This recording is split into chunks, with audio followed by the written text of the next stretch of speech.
You put the baby down. They were fed, changed, warm, not tired, not overstimulated, not in pain. You just needed both hands for 5 minutes.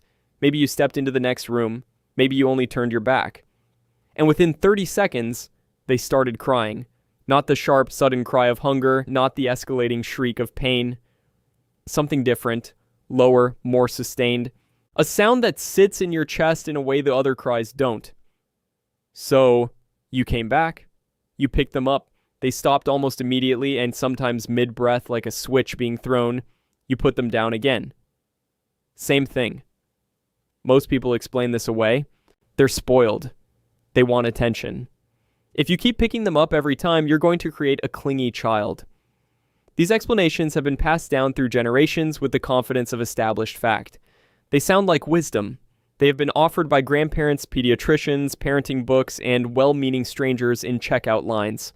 But developmental researchers have spent decades measuring exactly what happens inside a baby's brain and body during separation, not observing behavior, actually measuring the biology. And what they found doesn't just challenge that folk wisdom. It dismantles it completely because babies don't just want company, they need it. And the reason why reaches down into stress biology, attachment neuroscience, and the foundational circuitry of the human nervous system. Can a baby actually feel lonely? And if so, what is loneliness doing to a brain that has only existed for a few weeks? Here's the assumption almost everyone starts with. Babies don't feel loneliness, they feel discomfort, hunger, cold, overstimulation, and crying is simply their one available tool for broadcasting discomfort. Loneliness is a complex emotional state. It requires a sense of self, an awareness of others, a concept of absence, and a 6-week-old, the reasoning goes, has none of those things. Whatever they're experiencing when they cry the moment you set them down, loneliness is too sophisticated a word for it. You're projecting. This view has genuinely respectable intellectual roots. For most of the 20th century, developmental science operated on a model of the infant as a largely passive organism, a bundle of reflexes and biological drives without meaningful inner experience. The idea that a newborn could feel something as layered as loneliness would have seemed like sentimentality dressed up as science. Reasonable people believed this for a long time. But here's the problem with that model. It was built almost entirely on observation of behavior, not on measurement of what was happening inside the body. When researchers finally started measuring cortisol levels, heart rate variability, neurological activity during separation, the data told a completely different story. A baby lying alone in a crib with no hunger, no pain, no cold, no external distress stimulus registers a measurable physiological stress response within minutes of sustained unresponsive separation. Their cortisol spikes. Their heart rate variability deteriorates. Their body responds to social absence the same way it responds to physical threat. That is not wanting attention. That is a survival alarm. Your baby isn't being dramatic. Your baby's nervous system is reading your absence as danger. But here's where it gets deeper. Because that stress response isn't random, and it isn't a malfunction. It is the most ancient alarm system in the mammalian brain. And understanding why it exists changes everything about how you interpret that cry. Researchers studying the neuroscience of social pain, building on foundational work in attachment biology from institutions including Rockefeller University, have established something that sounds almost too stark to be true. The infant brain does not distinguish between social isolation and physical threat at the level of the stress response system. Both activate the hypothalamic pituitary adrenal axis, the HPA axis, which is the body's core alarm circuit. In adults, this circuit fires for genuine dangers, serious injury, extreme cold, acute physical threat. In infants, social absence produces an identical hormonal cascade. The biology makes no distinction. To a baby's stress system, being alone and being in danger are the same event. The technique researchers use to measure this isn't invasive or complicated. Salivary cortisol sampling combined with heart rate variability monitoring, both non-invasive, both measurable in newborns, produces a real-time stress signature that is, frankly, difficult to argue with. Cortisol levels during prolonged unresponsive separation can rise somewhere between 60 and 100% above baseline, a spike that, in an adult body, would correspond to the hormonal load of a genuine medical emergency, not a stressful afternoon. An emergency. Think of the infant HPA axis as a smoke detector installed before the building's wiring was finished. It cannot yet distinguish between a lit candle and a structural fire. Any trigger, physical or social, pulls the same alarm, floods the same corridors, sends the same chemical signals screaming through the body. Over time, with experience, with a nervous system that accumulates evidence about what actually resolves and what doesn't, the detector becomes calibrated. But in early infancy, that calibration hasn't happened. Every alarm is the loudest alarm. Your baby isn't manipulating you into holding them. Your baby's body has classified your absence as a survival emergency. But here's where it gets genuinely counterintuitive. If social isolation triggers a survival alarm in every baby, you would expect every baby to respond the same way. They don't. Some babies tolerate separation with relative equanimity. Others come apart within seconds. And the reason why is one of the most significant discoveries in developmental science of the last 3 decades.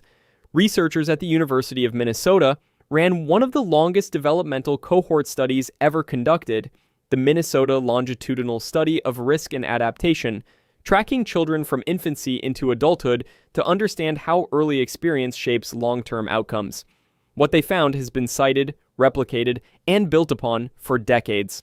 Babies who were held and responded to consistently in early infancy, picked up when they cried, soothed reliably, did not become more anxious, more dependent, or more fragile as they grew. They became measurably more resilient. Their stress responses were lower, not higher. Their capacity to self-regulate under pressure was stronger, not weaker. The study tracked participants across more than 30 years. Attachment patterns established in the first 18 months predicted outcomes in emotional regulation, social competence, and stress resilience through adolescence and into early adulthood. Outcomes playing out 15 or more years downstream from decisions made in the first weeks of life. That is the weight sitting on what happens every time you respond, or don't, to the sound coming from the next room. Why does responsiveness produce resilience instead of dependency? Because the HPA axis on that alarm circuit is experience dependent in the first 2 years of life. It is being calibrated by what actually happens when it fires. If the alarm fires and nothing comes, no warmth, no voice, no contact, the system learns that alarms don't resolve. The technical term is stress sensitization. The plain language translation, the baby's body is learning, below the level of conscious thought, that the world does not respond. And it prepares accordingly, by staying on alert, by keeping the threshold for alarm low, by treating every absence as evidence. But if the alarm fires and someone comes, the circuit learns something different. It learns resolution. It begins to build what researchers describe as a regulated baseline, the internal infrastructure of a nervous system that knows, at a biological level, that distress is survivable. You are not teaching your baby to need you more by picking them up. You are teaching their nervous system that needs get answered, and that is the architecture of resilience, not dependency. Now, I need to tell you about an experiment that demonstrated this in real time, one that, once you understand what it was measuring, you will not be able to watch the same way again. The strange situation procedure was designed in the late 1960s by Dr. Mary Ainsworth at Johns Hopkins University. Ainsworth had spent years observing mothers and infants across 2 continents, cataloging in extraordinary detail how babies use their caregivers as a base, how they explored when the caregiver was present, how they responded when a stranger entered, and, crucially, what they did when the caregiver left and then came back. She designed the strange situation to stress test the attachment system under controlled conditions. A series of brief separations and reunions running approximately 20 minutes total. 20 minutes of measured, structured stress sufficient to reveal the entire architecture of a child's relational world.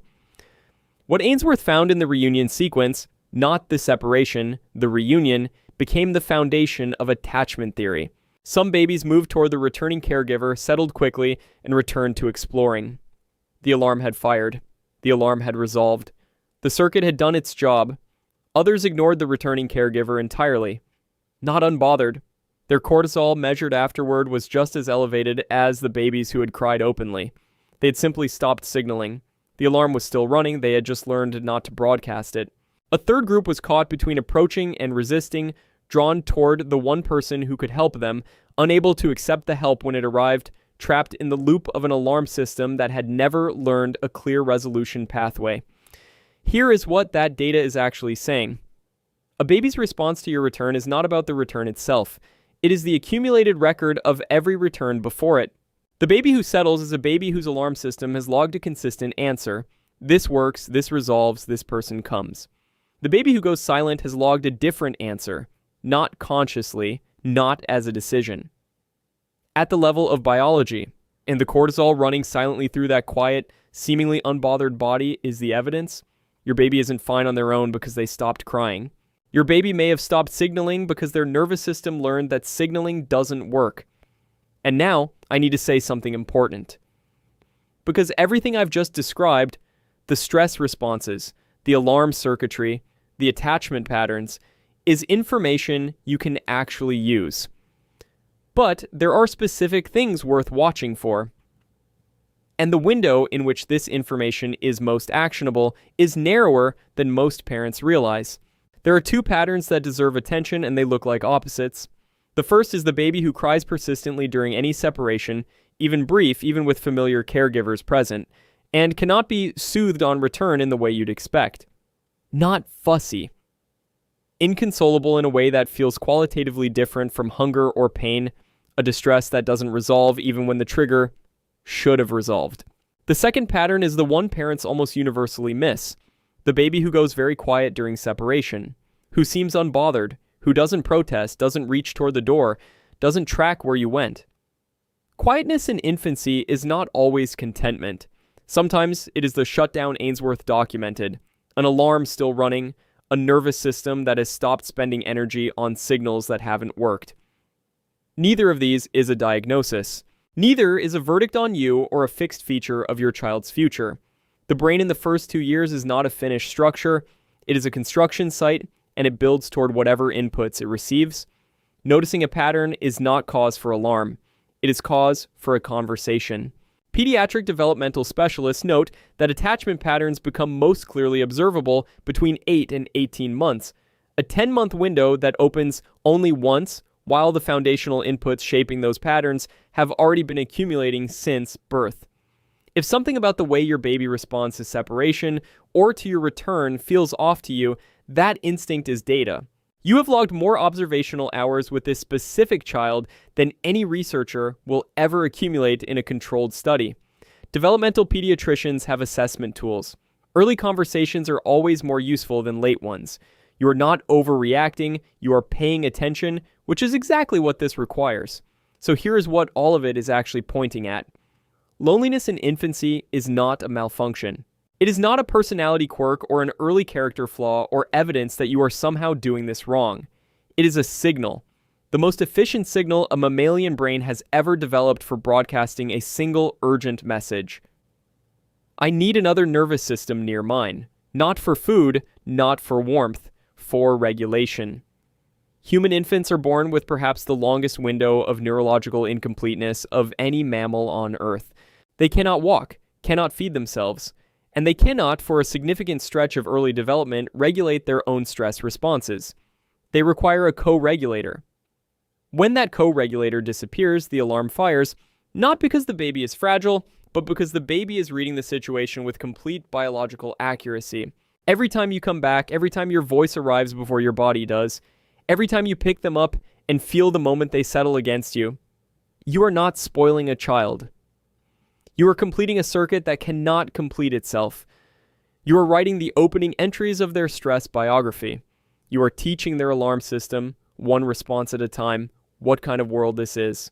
So the next time your baby cries the moment you set them down, or the next time they go strangely, unsettlingly quiet when you leave, you are not watching manipulation. You are not watching a bad habit forming in real time.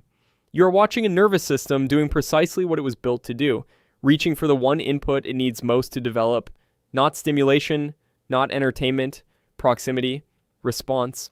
The signal that when the alarm fires, something comes. I want to know something specific from you. When your baby cries the moment you put them down, is it the separation itself that triggers it? Or is it the moment they lose sight of your face? Tell me in the comments and tell me how old they were when you noticed it. Because the difference between those two things points to something genuinely striking about how the visual system and the attachment system develop on different timelines, and I want to know what you've seen. And if you want to understand what happens on the other side of this, why babies sometimes cry harder the moment they see you after you've been away, not because they're angry, not because they're punishing you, but because of a specific release mechanism deep inside the attachment system that most parents completely misread as rejection, that is the next video. And once you understand what's actually happening in that moment, you will never feel guilty about being seen again.